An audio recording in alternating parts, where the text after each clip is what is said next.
கிடைச்ச நேரம் மக்கான வெற்றியை கொண்டாடிட்டு நபி அவங்க மதீனாக்கு திரும்பி வரக்கொள்ள அந்த அபுவா என்ற இடத்தால வந்தாங்க. வரும் பொழுது நபி அவர்களுக்கு 53 வருடத்துக்கு முன்னால மௌத்தாகின உம்மோட கபரு ஞாபகம். 53 வருடத்துக்கு முதல் மௌத்தாகின உம்மா கபர்ல அந்த உம்மோட கபரு ஞாபகம் வந்துச்சு.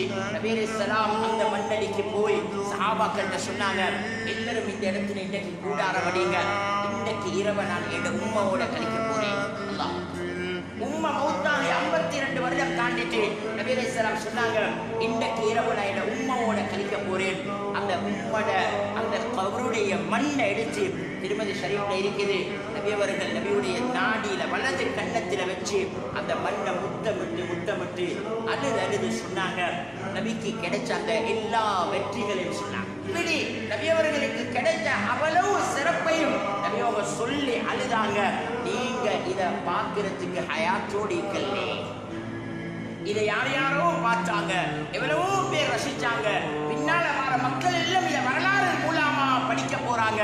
ஆனா என் உம்மா நீங்க, என்ன சுமந்த நீங்க, என்ன பெற்ற உருவாக்கின நீங்க, இதை கண்ணால பார்க்கறதுக்கு நீங்க ஹயாத்தோட இல்லையேன்னு நபி ஸல்லல்லாஹு அலைஹி வஸல்லம் அந்த அபுவாவுடைய அந்த மண்ணை தன்னுடைய வலது கன்னத்துல வச்சு அழுத வரலாறு திருமதி ஷரீஃப்.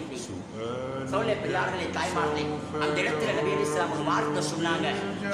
உம்மா, நான் நபிதான், நான் ரசூல் தான், நான் முழு மனிதர்களுக்கும் தலைவர், நான் முழு நபிமார்களுக்கும் தலைவர்.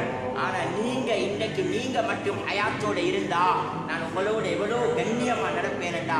நான் பருதான தொழுகைக்கு தக்பீர் கட்டி சூரத்துல் ஃபாத்திஹாவை ஓத ஆரம்பிக்கும் பொழுது நீங்க எனக்கு பின்னால வந்து ஏட பேரை சொல்லி கூப்பிடுற சத்தம் கேட்டா நான் தக்பீரை விட்டுட்டு உங்களோட சொல்லுக்கு பதில் அளிச்சிருப்பேன்டா.